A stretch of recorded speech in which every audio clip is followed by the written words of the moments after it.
Well, we are continuing with Roger's portrait. Now we're going to do his shirt and his waistcoat, and next time we're going to be doing his jacket. I really wanted to get into nuances of how putting the paint down on the canvas, just to show you, because when you very first start off, it looks really ugly. It looks like it's all going wrong.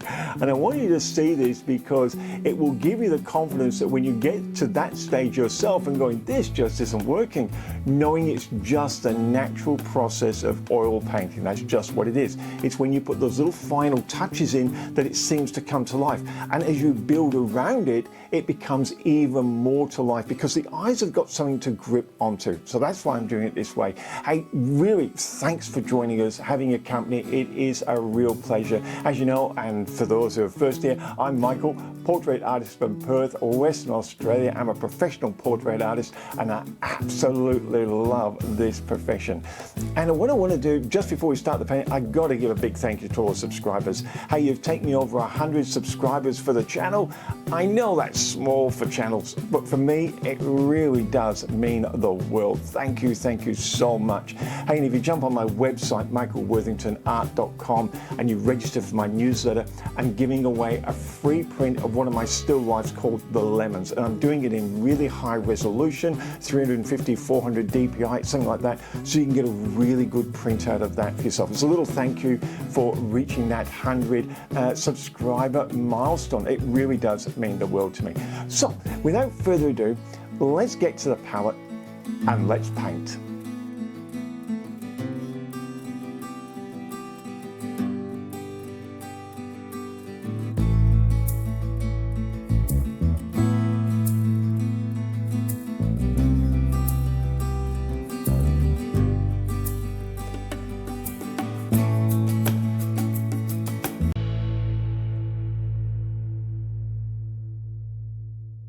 Alright guys, I thought before we started painting I'll just quickly show you my palette mixture and how I've mixed the colours for a blue shirt that's actually blue but not really blue.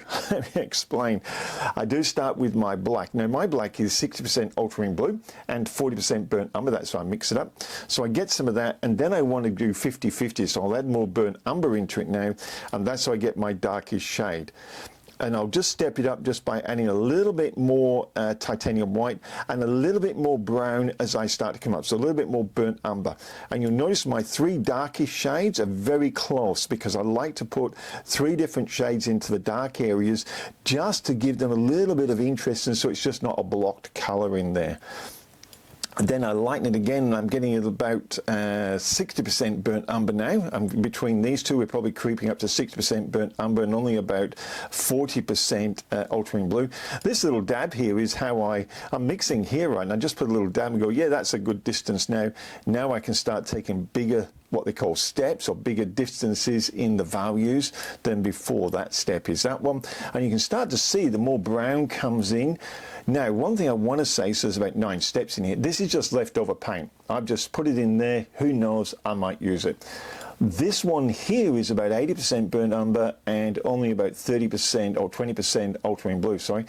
The reason being, on the edge or faded blue shirts, there's no color left in them. So the highlight has got very little blue showing through. It's more of the burnt umber. And the burnt umber I'm using because we've got a brown background.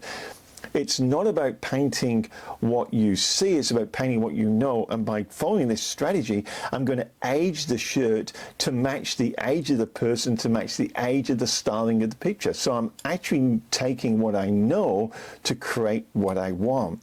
Without further ado, let's paint it and you'll see how it goes. Okay, so let's start with the darkest colour that we put up. We just decided where it goes. I think it's going to go here on the side of his neck because we've got that very light at the moment, but we've got a bit of whiskers going on, so we don't want to get that too messed up there. But let's draw a nice line for his neck coming down there like that, and then we'll just fill that in. There we go. And I think it probably would, you know, in collars fold over, so let's just plop a little bit in here. Now that might mean I have to come back and do a little bit of a neckline there. Yeah, I don't mind that. Okay, this is a fold over here.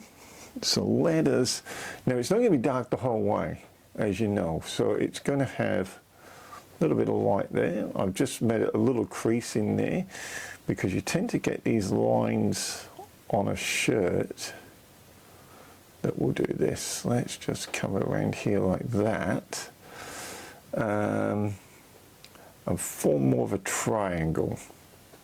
Let's see what that's going to look like for us. Okay, and we can always put something in there to create some interest.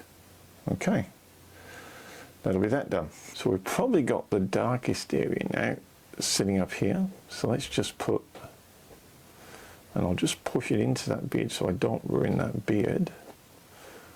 But it's not going to be a lot. It's going to come into the light fairly quickly. So let's just do that with it. And do we think there might just be a little bit dark sitting in there? And it's wetting wet, so we can just put something in there to create a little bit of interest and a little bit of contrast there. Okay, so I'm going to put the next value next to this one. And smudge it in, but still following the curve. Just as those shirts curl over, that's what I sketched, so let's try and follow that a little bit. You can certainly see the difference in the value, can't you, there? We might even just come back and put something in. And yet, on the palette, it didn't look like it was a big difference. Hey, it really didn't. It's just like, wow. What I'm going to do, I'm going to get some more of my darkest value here and just push it over the top, like that. Just bring it into it. And now you've got some interest going on in there. Now, we're going to have something coming in here, and let's just take this second value and maybe that value together, and let's just see what we can create down here. So your shirt is going to start into here. It's got a little bit of whiskers, so we can sort that out.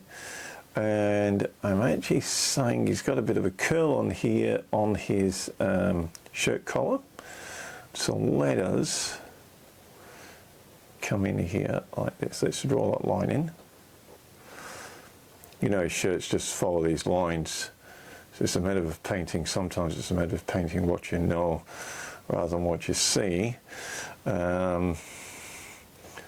It's probably still going to be quite dark coming through here.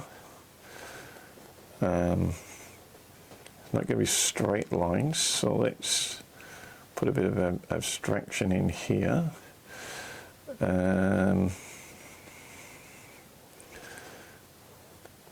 So we just do that with it. Let's try some of that and that together, right? Just for, see if we can put a bit of difference. Ah, look at that, lovely. I'll put a bit of difference into it, just on that edge there. So now we've got the darkness happening with it, but now we've got a bit of light coming in. Let us just curl that light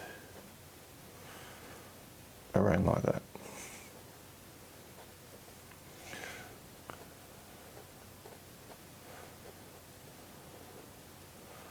There we go.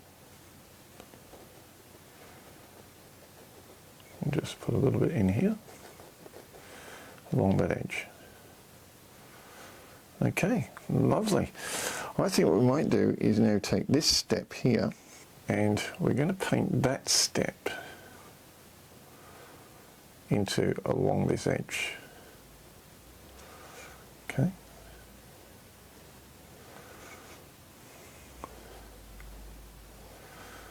We're just going to take it along that edge there.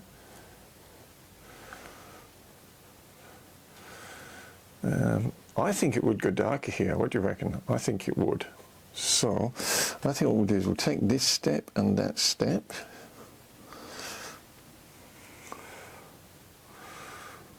See what happens up here.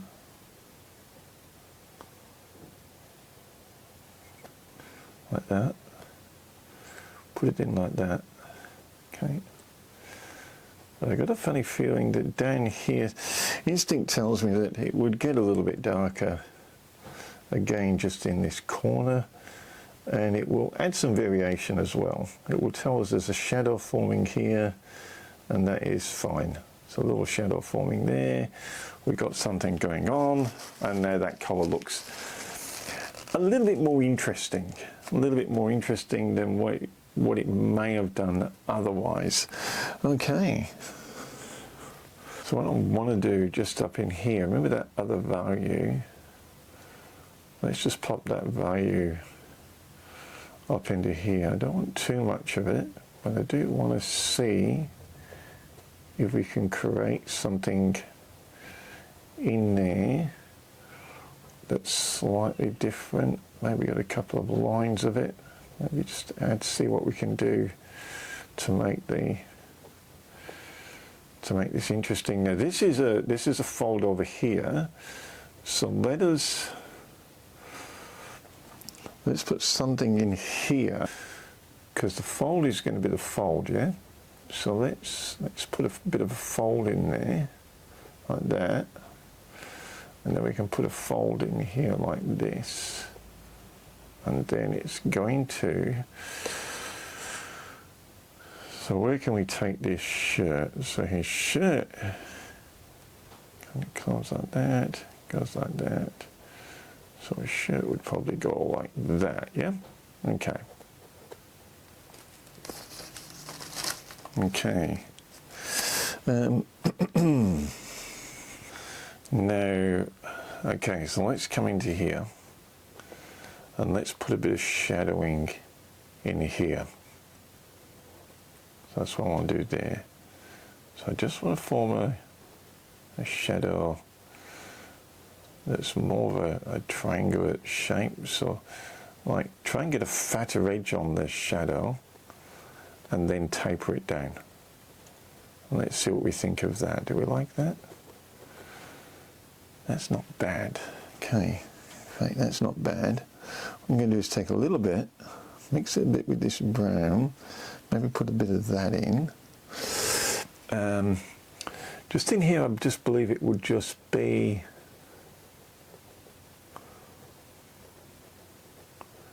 and I'm just going to use that jabbing motion to go back into the beard there. Nothing too strenuous. Probably going to get some of that dark. Just dab it, then wipe the brush off. And then using that motion, that dabbing motion again, just that rub. Let's just give it age. Let's just age it. Okay. We're probably going to put a little bit of lighter down there like that. See, I just changed it. And then just take the lightness up onto that edge. And then we've got that. Coming down here is going to be quite dark, I think. I think we've got quite a lot of dark, so I'm just going to grab a few different colours here on my thing, and I'm going to go, okay, so that's the collar, and his collar's going to sweep back up here. We're going to make it sweep back up there for us.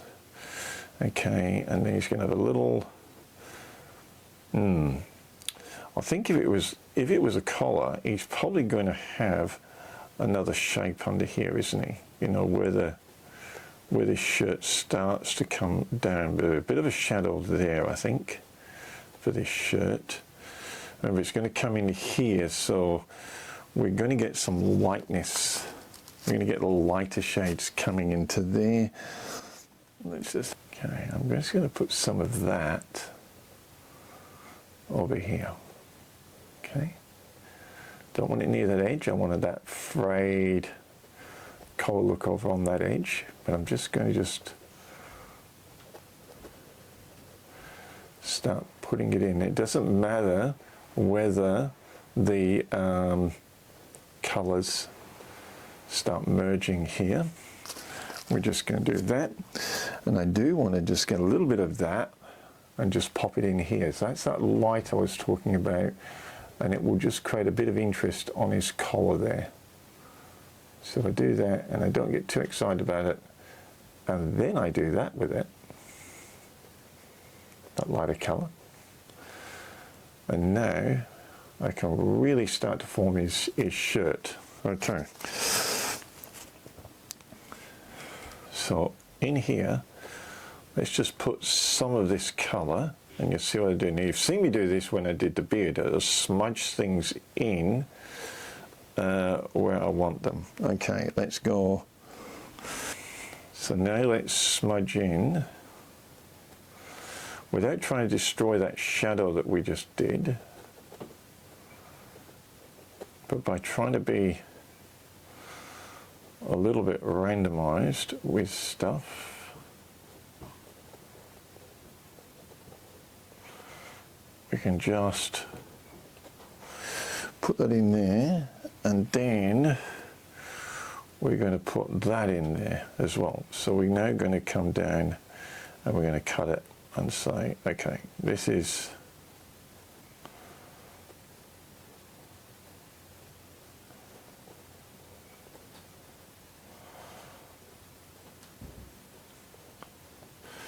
and by doing this you'll get a nice textured pattern. Just take that edge off there. We can always come back if we don't like it. We think it's too light after we get the other side in. We'll come back and do it. So I think that light there is too big. So I just come and I'll chop it. Like that. Okay. Now you're not really going to see the effect until I put this real light in here. But what you're going to see now is, well, let us move on. And let's see what's going on the other side. Okay. So it's definitely into there. I think what we'd have here is a shadow, yeah? So, let's take some of that. Let's take some of that. Just change the value just slightly. And that's what I mean, I play with my colours, but the great thing is by having the colours to play with, you've now got something to do here. Now, I'm going to say there's a light spot in his collar here, because this collar comes around. And I'll be able to fix that up in a minute. So now I want to make a sweeping motion to simulate this collar. So let's sweep the motion to simulate the collar. I don't think I need that anymore.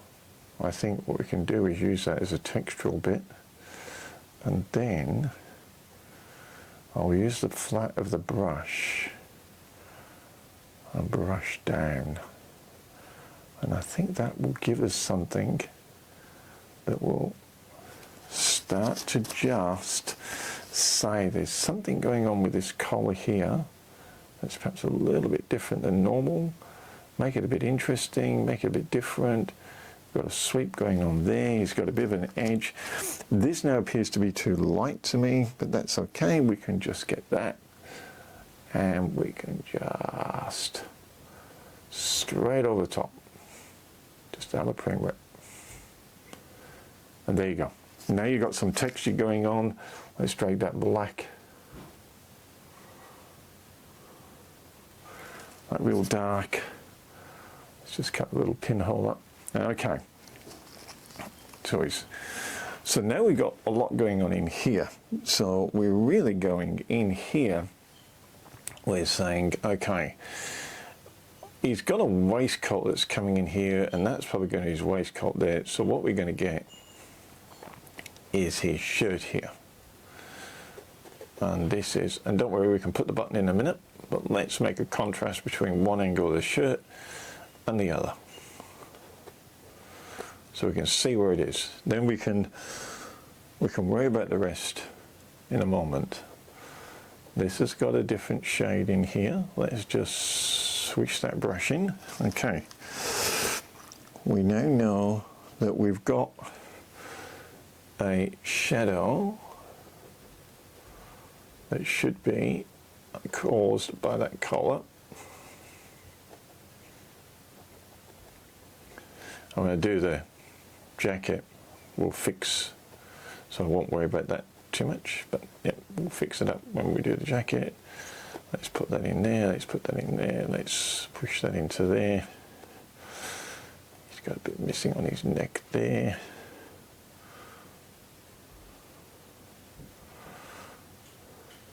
Now, let's use this dark to form our little collar. And see? Just like that.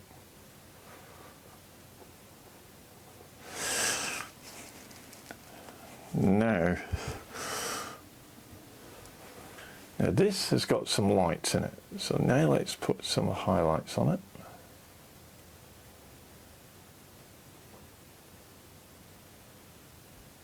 With your brush, just like that. Bit of highlighting through there. We'll come back and we'll soften that off in a moment. I've definitely got some highlighting going on in here. And some highlighting going on in here.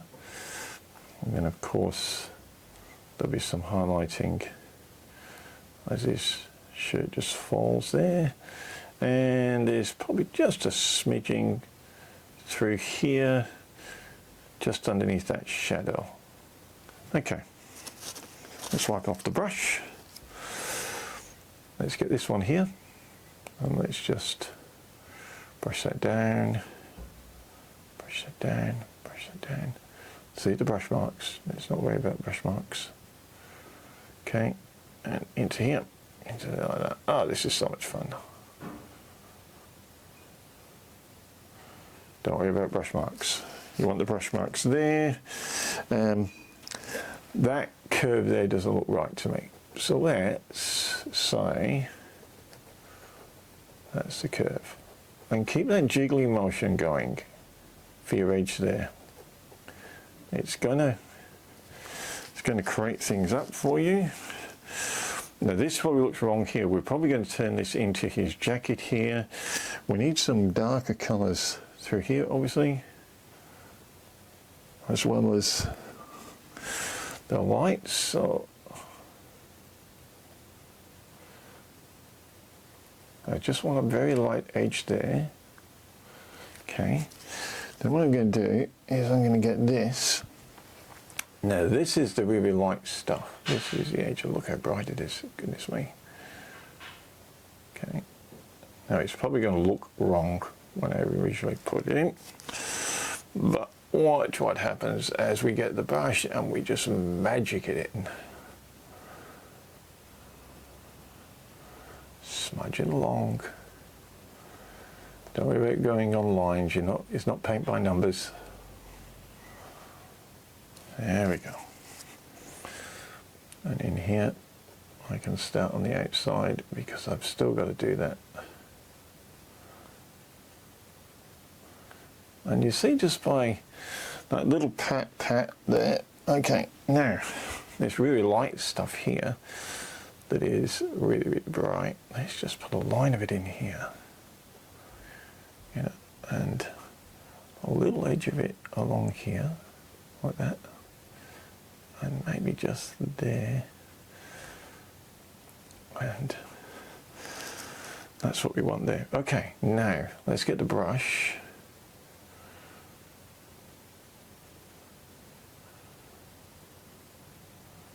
No, it goes that way.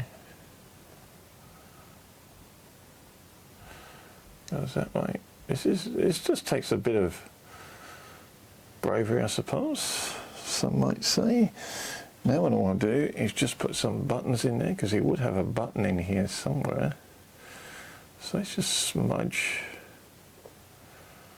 a button in there. Okay, the button will have a darker underside. I'll fix it in a minute. I just don't want it even. I really don't want it even. I can fix whatever I want to fix up later. Now what we'll do is we will get our shirt colour, like a better word.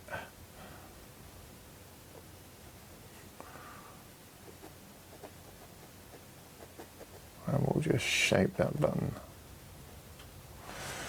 Okay, I just want a bit more dark on that. So I'll just use my hand as a steady and know that I just want to just pop a little bit of dark into there. And a little bit of dark into there. What I'm going to do is just take that. And that's the button. Let's get our light again. Obviously, I probably did the buttons in the wrong spot. Suggestion of the shirt coming down here.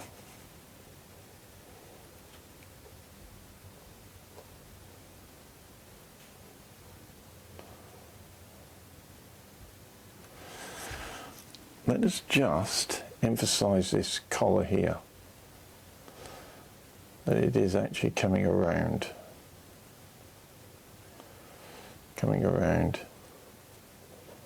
and we're nailing it there. Okay, beautiful. Let us just use the brush. Now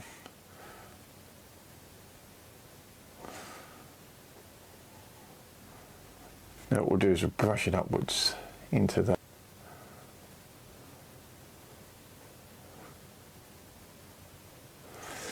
Let's get the black.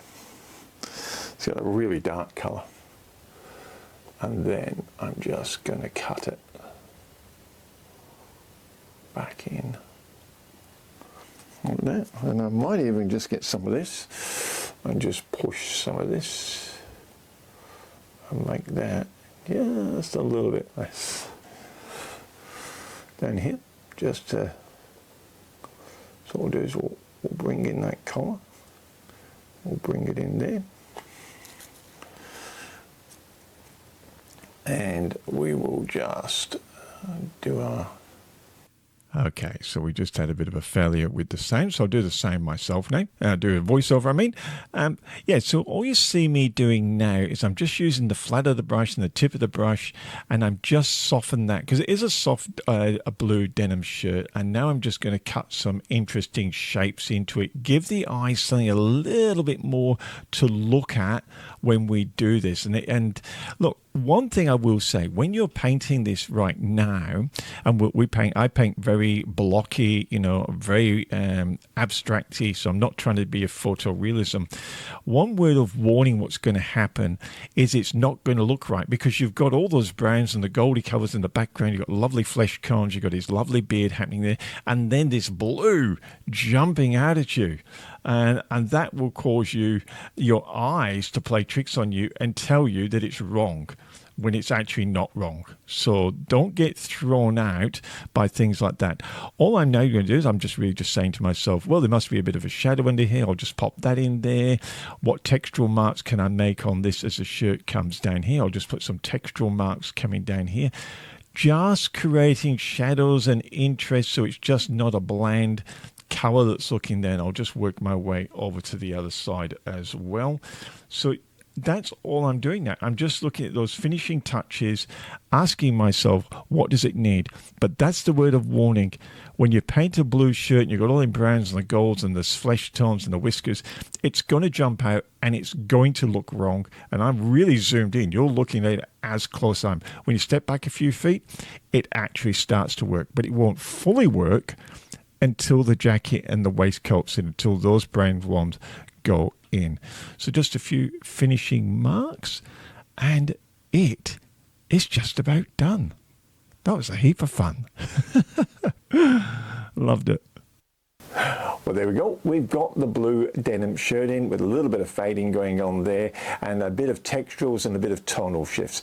Now we need to make it make sense. We need the eyes to be able to have something to compare it against, and that's going to be his brown waistcoat and his brown jacket. So without further ado, let's paint those. Okay, so here we go. I'm going to use a number 3 filbert for this. I'm going to get some darks. So let's put our darks in first. Now I've done some sketch lines just to tell me, you know, there's folds in here. But just remember, guys, this isn't a paint by numbers. So when you do your rough sketching, and I mean rough, just draw some lines. It's really just to give you your mind something to bite on. So, oh yeah, there'll be some folds over there because of how a waistcoat fits underneath. So this is waistcoat fitting on this. This is what we're going to do in this video here. And slowly it's going to enhance the look of the shirt, as I said before, because the eyes have got something to get onto. Now notice what I do with the brush. It's a very abstract brush mark, and everyone develops their own brush style. Look, you'll hold the brush how you want to. I change how I hold the brush several times, as you've seen in my videos. I've got a real abstractive stroke. I like to dab, I like to push. I like to twist that brush when I'm doing this. Now, that has an advantage because I'm not actually trying to paint fabric here. And this waistcoat is quite a heavy fabric. As you mentioned, it's going to be a brown heavy waistcoat with a brown heavy jacket on there, or a heavy brown jacket, depending on your English. So by twisting the brush, I can naturally get some texture on there. And what will happen, the eyes will then interpret that and go, oh, that's fabric. And I've said it before, you see some of the great masters and they paint marble floors or marble statue and you get in close and it is the choppiest, roughest brushwork in the world. But all the value's in the right spot, so the eye fixes everything and the eye's like something to grip on. They're moving, and if it's smooth and polished, I say if it's smooth and polished, the eyes just slip off. So make it rough, make it textural, get some variety in there. As I'm drawing these lines in, you see I'm trying to work out where that fold comes in there now. I'm really looking, going, okay, that's the lapel of his jacket here. It's going to curl under, and I've actually given myself a bit of a reminder there. Don't forget, Michael, it folds, and that's what that ziggly shading is there. And I'm trying now, as I look at it and sitting back and moving into it, I'm going, okay, there's the distance. If it folded under, I really think it'd be like this. And so I'm just playing now. And I think that's really, really important. Never be in a hurry. Someone said, what's the skill of being a portrait artist? And I always say, it's just patience. Have you got the patience just to sit and actually do this? Just sit back and look at this painting and then try to visualize in your mind the fold of a jacket and think about, well, there'll be some darks in there. And look, I can tell you, if you're just using your imagination here, and maybe you've got some pictures of some jackets lying around, you can have a look at your own jacket. Just have a look, and it's amazing what your mind actually knows. It really does. I'm just thinking now and going, what do I want? Should I bring it down? And I'm thinking, well, that's the edge of the canvas, so maybe I should fill this dark to the bottom of the canvas just so there's nothing there, for the eyes to go, what's going on over there? It's just nice and smooth. And it is one of the darks, so it's going to blend in. And now I'm having a look. I don't want a straight line. Shadows don't move in straight lines, do they? And material definitely doesn't. I'm just re-emphasizing that with that brush as I go over there. So I'm going to tell you, when it's folds, try not to make the fold a perfectly straight line, even if it is in real life. We don't have to paint what it actually is. We paint what we know, and we know that if we make the fold got a bit of a kink in there and just a bit wobbly, the eyes are going to love it even more, and they're going to grip onto it, and it's going to take a more realistic look. And you'll be saying, but it's not actually, well, we're not painting photorealism, so you don't have to worry about it. Isn't that great? All the photorealism guys, and I've got a few friends that are photorealistic painters, and they have to stress, and their talent is just out of this world. And I think, oh my God, Michael, you're so lazy and you cheat and you get effects and people love them. And I go to nowhere near what those guys do.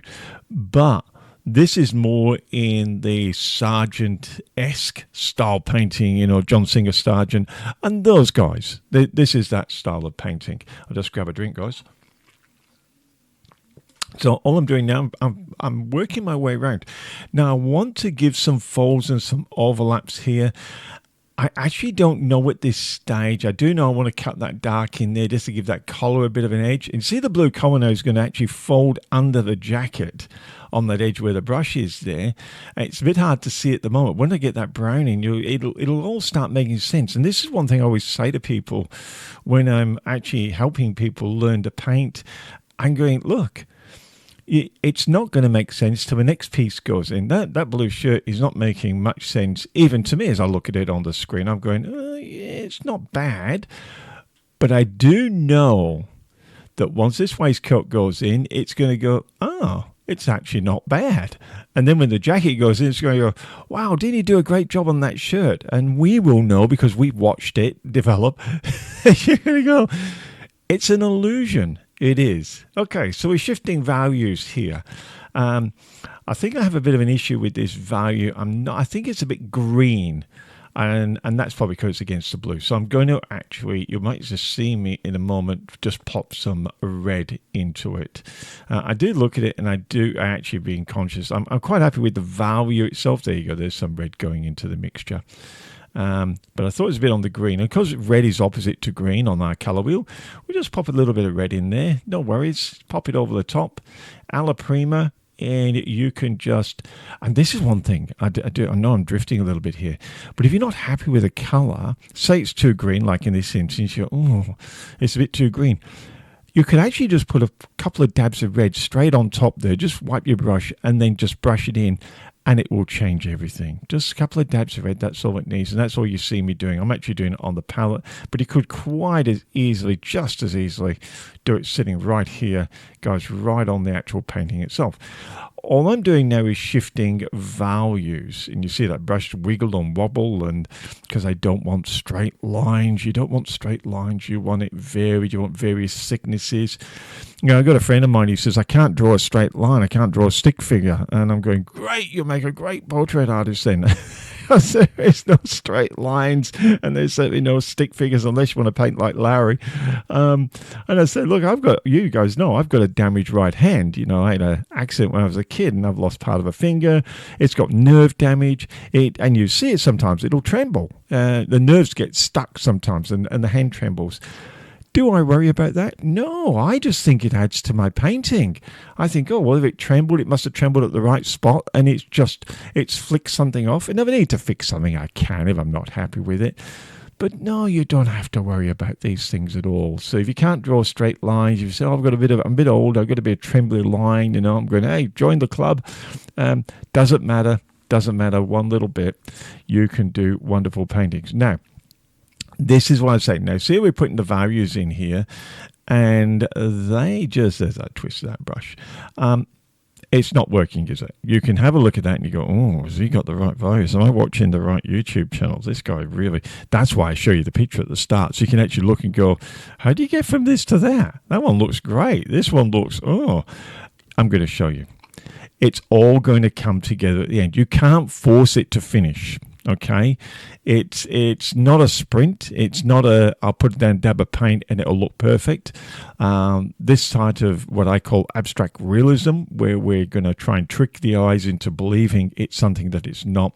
And that's all we're ever doing, isn't it? Two-dimensional flat surface, trying to make it three-dimensional and convince people it's fabric when it's not fabric. It's just oil paint.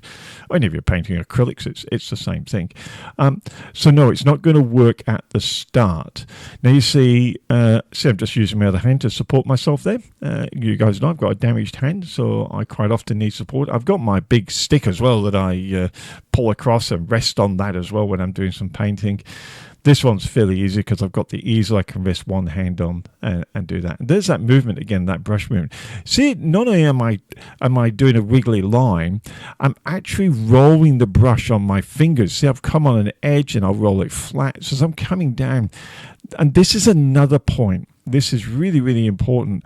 I think this really adds. You see, I took 3 values in one and just to touch. So what I'm actually doing every time, and I can't remember the artist I saw this on, he's a watercolor, an acrylic artist. I don't think he's with us anymore. And I saw him, and every time he went to his palette, he didn't pick up a straight color. He kind of picked up 2, and he changed it. And there is a watercolor artist that does the same thing. And I'm sorry, I can't remember their names, but they will know who they are. And full credit to them. Every time he goes to his palette, he picks up a different color. So he never goes back, and I never go back unless it's my darkest dark and I'm actually just getting that in. I never go to the palette and pick up the exact same color twice. I'll always add something to it, move it around, so when I come back it's a different value. It's got different color shifts in there. The beautiful thing about a limited palette like what I use, see, I've shifted color again. I've just moved now. Now, when I go back, you're probably going to see I'm going to add something to that text, and just mix it around. So, beautiful thing about a limited palette, as I was saying, is the color harmony you get. Now, I think this comes from Rembrandt and Zoran palettes and things like that.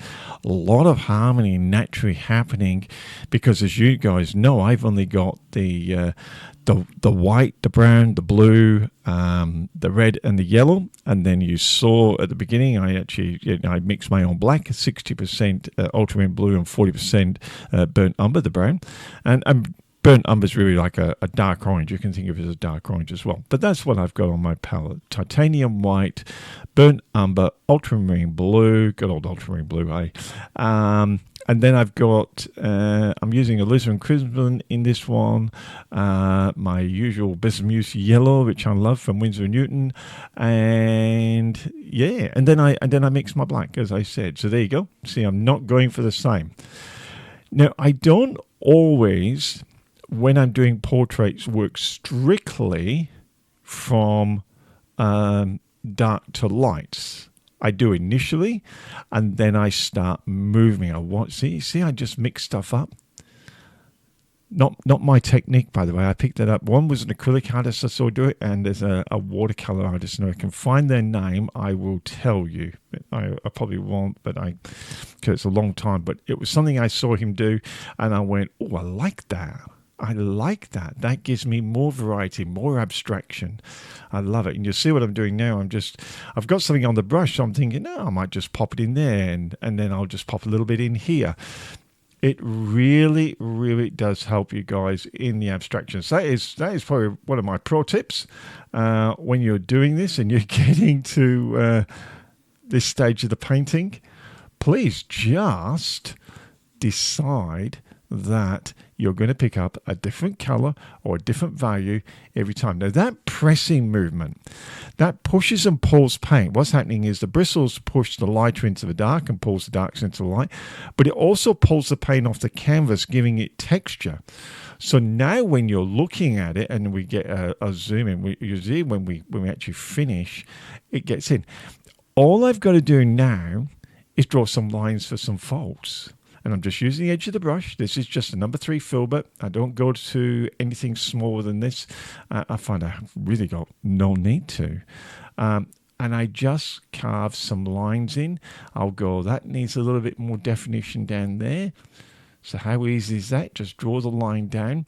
And I'm actually drawing lighter colors through there as well. So a lighter value coming in there, I should say. So, guys. And you can see it starting to form. Now, it won't fully form until we get the jacket. Just be aware of that. It won't fully form until we get the jacket. There's that twist, starting flat, go narrow, flat. See it twist and turn? I'm just rolling it as I come down. And guys, we have done this shirt. We have done the waistcoat. On the next one, we're going to do the jacket. I wanted you to see that progress. I spent a bit of time. Let me know in the comments what you thought of the filming, seeing the palette. That'd be great to hear from you. Well, I hope you enjoyed that, painting this shirt and painting the waistcoat. It's all starting to come together. The eyes are getting more to look at. I hope you enjoyed looking at the palette. Hey, I'd love to know your comments down below, whether you like seeing that type of palette work, whether you like me jumping backwards and forwards to palette, showing you what I'm doing there. Give me some feedback. You know, these videos I make for you guys, all the subscribers. If you haven't subscribed, please subscribe. That'll be absolutely sensational. Leave me some comments, some thumbs up, all that YouTube love. You know how it is. And hey, jump across to my website, michaelworthingtonart.com, and claim your free gift. Download that still life painting that I did of the lemons. You get a high resolution print. You can print it. It's absolutely stunning. It's probably been one of my best sellers, painting the lemons like that in my still life. So until next time, I really do appreciate having your company. Thank you so much for joining. Subscribe, hit that notification bell, and I'll see you on the next one.